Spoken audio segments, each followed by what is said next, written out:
Hello everyone, in this video we will learn how to use Autosum function in Excel.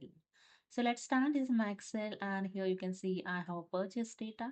So in total amount column, I'm going to use Autosum function. The first way, simply select the cell and go to the home tab. In editing group have a Autosum icon. So just click on it and that's it. Here you see the range of total amount column is automatically selected with the sum function. Simply press the enter key and here you get the total amount of this column.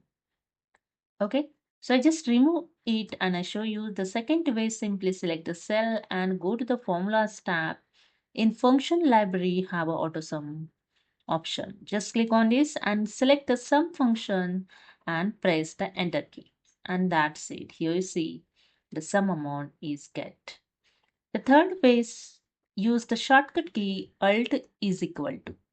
And here you see the same as the select the range of full column with the sum function. Press the enter key and that's it. And the fourth way, simply select the column. So here I select the full column and just click on this quick analyze icon. Okay.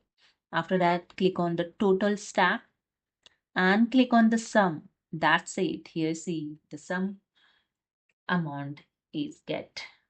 So this is the way you can use the AutoSum function in Excel. So hope you understood. If you like this video, please subscribe my channel. Thank you so much.